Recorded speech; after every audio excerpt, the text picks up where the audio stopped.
Please welcome the undefeated Southpaw World Rank contender, introducing Jesus El Mono Ramos. Here is the highly regarded former world title challenger and the current world rank contender, introducing Erickson, the Hammer Lubin. At the time of the fight, Lubin was a seasoned 28-year-old contender with a professional record of 25 wins and 2 losses.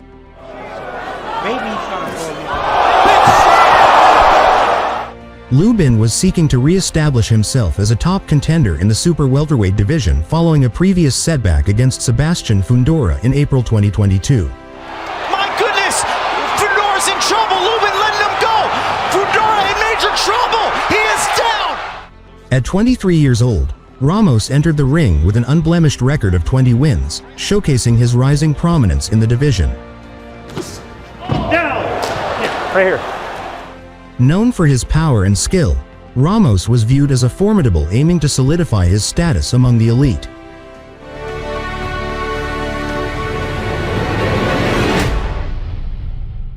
In Erickson Lubin. You know, Ramos can be a little bit of a slow starter in fight. Lubin last faced a lefty 2 fights ago. That, by the way, is not your average southpaw. No, only faced Vladimir Hernandez, a He turned professional under the boxer puncher under the auspices of Kevin Cunningham. Really explosive. I like what he's doing right now in this round.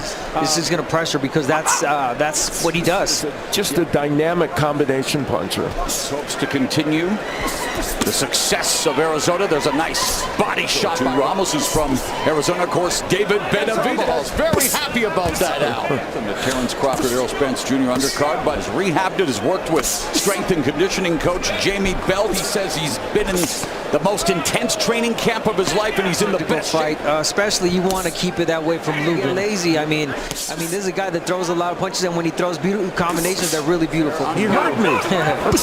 And beautiful body work by, not supposed to lounge on the ropes, finally turns back into the... Did a good job there of turning away from the ropes, but not before taking 2 body shots. Yeah, puts himself back on the ropes. Yeah. Already, he's twice kind of set himself up to throw an uppercut. Careful, throwing it too far out. Lubin lounging on the ropes. He made against Fundora. Lubin, he stayed in the pocket. He trade punches with it. You got to turn Ramos. You got to... So far, they're nowhere close to the... Good round for Ramos, though. Injuries, both Charlo and Canelo, and as we mentioned, Ramos coming off a left-hand injury. Training well with it. I'll tell you what, the body work of Ramos, we talked about Lubin not wanting to be on those ropes. Abner mentioned it first. In hard sway. Ramos is flipped that left hand.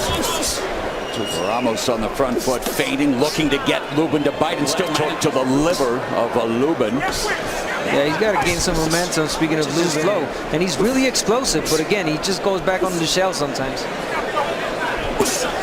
Lead left hook curled behind the guard of Lubin and to the body of Lubin. So Ramos coming forward with the jab from the southpaw stance.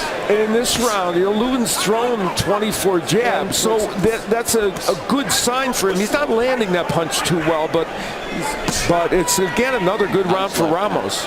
Trying to snap a little bit more. Oh, and he caught Ramos. Opportunities you want to take if you're Lubin. Beautiful combination again. Where?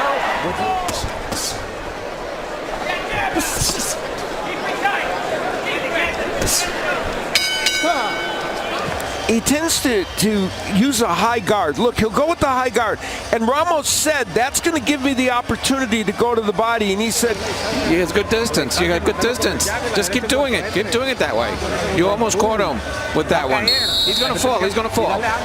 Under the tutelage of the highly respected Kevin Cunningham. Prospects in the sport, the undefeated, who is 25-2 with 18 KOs. This is more than just a stopping off point for him. He thinks he's landed punches are body shots. Yeah. Again, because he knows what he has in front of him. Lubin's opportunities again. Ramos making the early investment. Good counter left by Lubin. But they're hearing us tonight. Ramos has exploited this situation, does so again. There's a triple jab off the ropes by Lubin. He goes to... Nice left hook to the liver by Ramos in close. Yeah, doing a little bit. Nice left uppercut, snuck it in on the inside. Right uppercut by Ramos. Back foot, spending a lot of time on the ropes. There's a Ramos definitely getting in closer. good counter left by Lubin.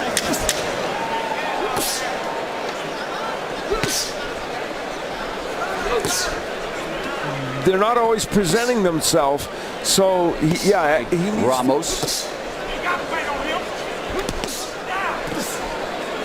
changes levels, goes to the body with the jab in the left hand, but body, so that at least gets that punch into the fray. Those body shots that Ramos is landing. Really good body shots. puts himself again on the ropes like a moth to a flame. There's Lubin jabbing to the body, but again against the ropes, a body work from Ramos, a left hook from Ramos, a left to the body, right to the body. Ramos again continues to put in. And when you hold instead of wheeling away from the ropes, that's a bad sign early in this fight. In the division's top 20 by 3. You know, Lubin is now starting to cramp those hooks to the body. He's got to come with it and double to the head. Good combination against the ropes. You know, Jesus Ramos. Again, we're always used to seeing him going forward, but hey, once you try it, he takes one step forward and Lubin just goes back. Ramos up in this fight. Maybe he meant to say I can back myself up. And he felt, and he really at the beginning, yeah. But and if you try, obviously. That's what it's doing tonight. Ramos comes in.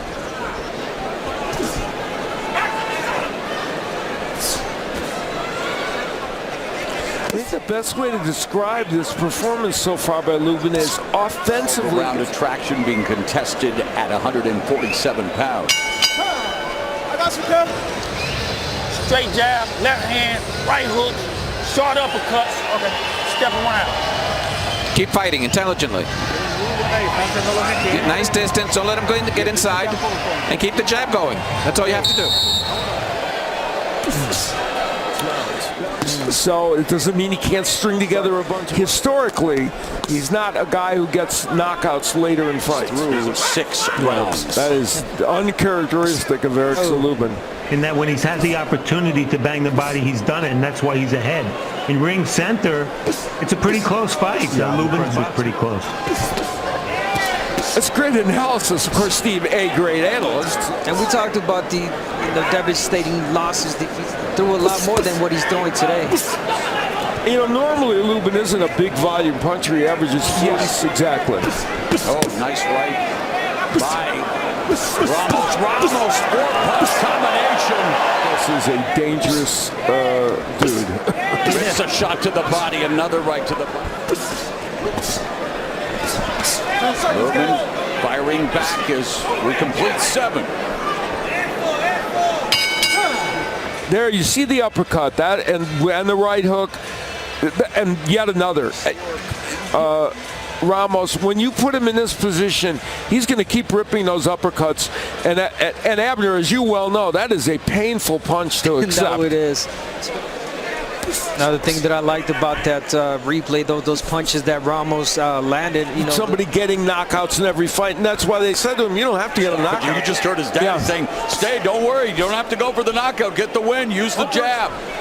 And in those recent wins, nice, kind of a nice check right hook by Lubin, and that, of course, is.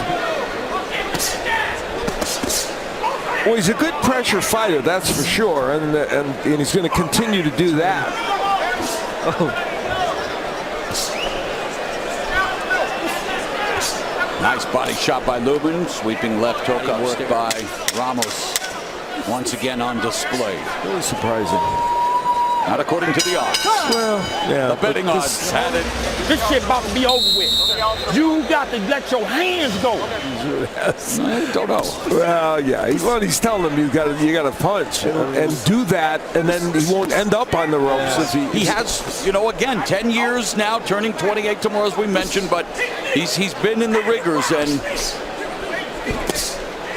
Yeah, Ramos even taking this round up. I agree. Yeah, I agree. Mendoza is fighting Tim Tszyu in what may end up being a title match. It will be as soon as the bell rings in the main event. That's right. That's very soon. And you know, we talked about 22 being young, of course. I'll tell you one thing, I wish I was a kid again for sure, man. you were pretty darn good when you were young. This might be the best round of the fight for him since the first round. Throw a lot of punches in the last round. Let's see if he gets... Yeah, and did he ever have it? Yeah, last round he let it go a bit, but yeah. Through 9 rounds, Lubin still just averaging per round. Yeah, and he's been doubled just about by Ramos, and so many of those. And again, I mentioned never a knockout for Lubin after the 6th round. Yeah, I think it's fair to say he probably won that last round. Ramos is not setting things on fire in this round either. He's only thrown 20, slowed his pace considerably. For either one of them to take in the last minute. See why Ramos, just doesn't go back to what he was doing. Yeah, he stopped. Because if you feel like you're behind in this fight, which he's tired now. When he comes in, just counter punch. If you feel good, you look good. If you look good, they pay good. Let's go. 11, the penultimate round. Yeah, the corner said Ramos, it's time to go for the kill. Fight right now, co-main event where you got to be putting on a show, man. If Lubin the last round, which you could do, it was very close. So unlikely, the last couple rounds of inactivity. And then, of course, that's unofficial scoring by Steve, but. And Lubin has eaten a lot more jabs than he has maybe in his entire career. The point right now for Jesus Ramos, he feels like he's ahead in this fight, but this is he's been mostly as the future of the junior middleweight division. Right now, he would 4 rounds ago to remind everybody who's watching this pay-per-view, hey, that's who I am. Close the show, but against Ramos, and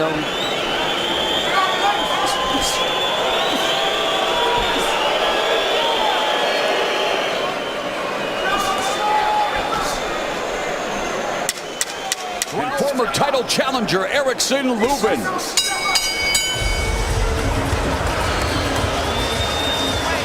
Big boom!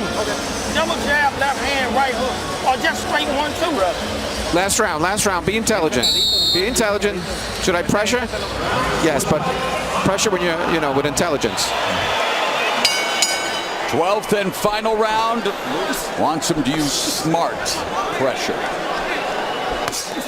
Point, in the last few rounds, here's what we have not seen, and that is Lubin has not been against the rope. Well, he's not there now, is he? He wheeled away, but he hasn't put himself on. Yeah, you're right. Yeah, I mean, he's there now, but has not been more effective. And hey, look at Steve Farrow's unofficial. Lubin has been boxing most of this last 3 rounds, not giving Ramos the opportunity to let his hands go. Ramos letting his... Yeah, and this is the posture where Ramos has had him and been doing effective work. Again, seeing the signs of the old Lubin. Remember, this is 12-rounder. Very good point.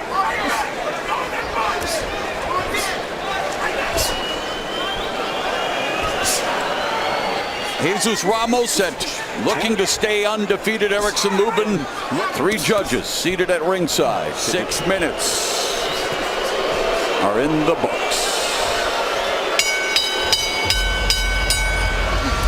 The body punches, of course, you look at Ramos, that's where he did his work, and he landed a fair amount of jabs, certainly more, and a couple more than Lubin did even. I was hitting and not getting hit. Mono's a very strong kid. I tip my hat to him. Very talented young kid, but I was just tired of them calling me a gatekeeper. I felt like I was just trying to show different dimensions to my game, not just to come forward, but it is what it is. All 3 in favor of the winner of the WBC silver belt and the WBA super welterweight world title eliminator, Erickson, the Hammer